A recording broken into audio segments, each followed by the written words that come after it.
পরিবেশ যদি ভালো না থাকে, আপনার স্বাস্থ্য যদি ভালো না থাকে, তাহলে আপনি কিন্তু কোনো কিছুই করতে পারবেন না।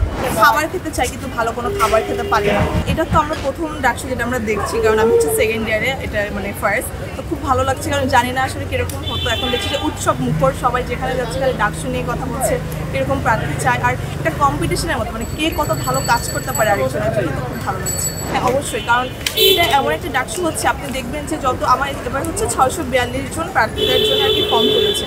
আপনার যদি কোনো রাজনৈতিক দল এরকম থাকতো যে ক্ষমতায় আছে বা তারা হচ্ছে এখানে আর কি মানে বেশি পরিমাণে আছে, তাহলে কিন্তু এতগুলো মানুষ হচ্ছে ফর্মটা তুলতো না। কারণ কি, এবার ডাকসু ইলেকশন এমনভাবে হচ্ছে যে নিরপেক্ষ। এখানে সাধারণ শিক্ষার্থী, আমিও যেমন কোনো পলিটিক্যাল পার্টির সাথে যুক্ত না, কখনো ছিলাম না, তো আমিও হচ্ছে গিয়ে এসেছি। কারণ আমাদের অনেকের ইচ্ছা বা উদ্দেশ্য সবসময় থাকে যে আমরা নিজেদের জন্য, স্টুডেন্টদের জন্য কিছু কাজ করবো। তো এই হিসাবে হচ্ছে যে জুলাই থেকে সবাই আর কি ইন্সপায়ার্ড যে এমন একটা সময় আছে যেখানে সবাই নিজ মতাদর্শের কাজ করতে পারবে, কোনো একটা আর কি কোনো ছাত্র সংগঠন বা কোনো দলীয় আর কি প্রেশারটা নেই। এই জন্য আর কি এই মানে পরিবেশটা আরও অনেক ভালো আছে। আমার কাছে মনে হয়েছে যে ক্রীড়া বা সাংস্কৃতিক বা আপনার হচ্ছে আন্তর্জাতিক সম্পর্ক যে সকল দিক আছে, সবগুলোর প্রথম কথা কিন্তু আপনার সুস্থ থাকে। আপনার পরিবেশ যদি ভালো না থাকে, আপনার স্বাস্থ্য যদি ভালো না থাকে, তাহলে আপনি কিন্তু কোনো কিছুই করতে পারবেন না। আমি হচ্ছে যখন হাঁটাচলা করি তখন দেখি যে পাশে একটা হাকিম চত্বরের যে জায়গাটা আছে, এত শ্যাওলা, তো এত রিস্কি একটা জায়গা। তারপরে খাবার খেতে চাই কিন্তু ভালো কোনো খাবার খেতে পারি না।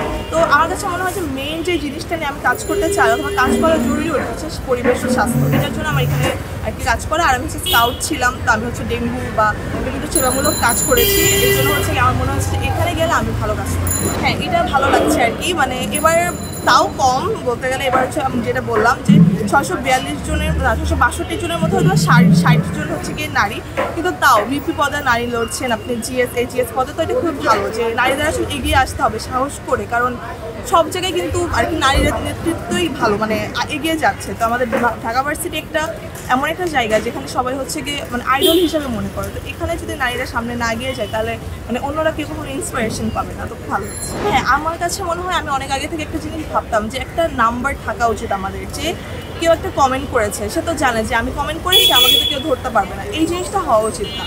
একজন কমেন্ট করেছে, সাথে সাথে নোটের স্ক্রিনশট নিয়ে এমন একটা জায়গায় পৌঁছা যাওয়া হয় যে তাকে খুঁজে বের করে।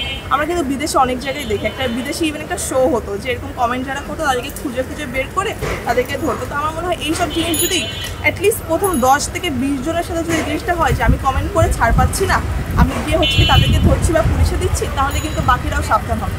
তো এই জিনিসটা আসলে দেখতে হবে, কারণ ছেলেরা কিন্তু এই সাইবার বুলিং বা শরীর নিয়ে বা পোশাক নিয়ে এসব কথাবার্তা কিন্তু ছেলেদের কমেন্টে কেউ যে করে না, যেটা নারীদের সাথে অনেক বেশি হতো। একটা উইক টার্গেট মনে করে যে এখানে হচ্ছে তারা উইক, তারা হয়তো বা কিছু বলতে পারবে না, আমি হচ্ছে যেভাবে হার্ট করতে পারি। আর বাংলাদেশের মানুষের মতো মিসোজিনি অনেক বেশি, ঠিক আছে, মানে বাংলাদেশ অনেক এগিয়ে যাচ্ছে অনেক দিক থেকেই, কিন্তু আপনি একটা যদি র্যান্ডাম একটা টিভির বা একটা মানে সংবাদপত্রের কমেন্ট সেকশনে যান, আপনি আসলে তখনই দেখতে পারবেন যে মানুষের হচ্ছে কতটা বিদ্বেষ, মানে বাংলাদেশের মানুষ হচ্ছে নারীদের প্রতি যে পরিমাণে বিদ্বেষ, এখান থেকে আসলে হচ্ছে এই জিনিসগুলো। আর মানুষ চায় না যে নারীরা সামনে এগিয়ে কোনো কিছু কাজ করুক, মানে মানুষরা, আমি ইন জেনারেল বলছি না, বেশিরভাগ।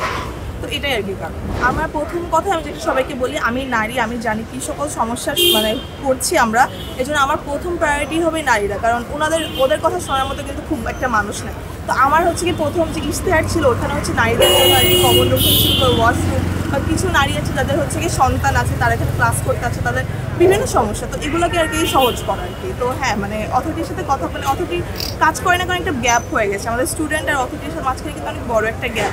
ওটার মধ্যে আমার বা আমি যেই হচ্ছে কি ইলেক্টেড হই, আমাদের একটা ব্রিজের হিসেবে কাজ করতে হবে, যে আমি আমাদের সমস্যাগুলো অথরিটিকে জানাবো, যে সকল সমস্যা হচ্ছে যাতে তারা সমাধানগুলো করবে। আমার আসলে আমি বললাম তো, আমার আসলে পলিটিক্যাল খুব একটা নিয়ে মাথাও আমি ঘামাচ্ছি না, আমি ওগুলো দেখতেও চাই না। আমি আমার যে সকল স্টুডেন্ট আছে তাদের কাছে যে বলবো আমি এগুলো করতে চাই, ওরা যদি আমাকে যোগ্য মনে করে হবে, আর না হলে আর কি শিখবো, জাস্ট শিখলাম। এটা তো আমার না পাওয়া হারানোর তো কিছু নাই, শিখলাম। এটাই ডাকসু নির্বাচনটা হচ্ছে সুষ্ঠু চাই, কোনো ঝামেলা না হোক। আমরা অনেক স্টুডেন্ট, কিন্তু জায়গা হচ্ছে কি অনেক কম, কয়েকটা কেন্দ্র অনেক কম দিয়েছে, চাই যে কেন্দ্রগুলো বাড়ুক, যাতে আমাদের কিন্তু এক একজনের কাছে অনেকগুলো ভোট, 28-30টা ভোট। তো 30টা ভোট দেওয়ার জন্য আমার তো ওই পরিবেশটা লাগবে, একটা ভোট তো অনেকক্ষণ সময় লাগে। পিছিয়ে দাঁড়িয়ে যদি বোর হয়ে চলে যায়, এটা হলো তো অনেক সমস্যা। কারণ যারা নন পলিটিক্যাল পার্টিস আছে বা আমার যারা নন পলিটিক্যাল মানুষজন আছে, তারা কিন্তু শুধু ওই সাধারণ শিক্ষার্থীদের সাপোর্টে তাদের কাছে বেশি জরুরি, কারণ তারাই হচ্ছে কি আমার কথা শুনবে, তারা দলের কথা চিন্তা না করে তারা আসলে আমার ইশতেহার শুনবে বা আমি কি কাজ করবো সেগুলো শুনবে। তো এটাই চাই যে তারা সবাই আসলে ভোট দিতে আসুক, যোগ্য প্রার্থীকে সিলেক্ট করুক, পারলে যদি আমার কথা ভালো লাগে আমাকে সিলেক্ট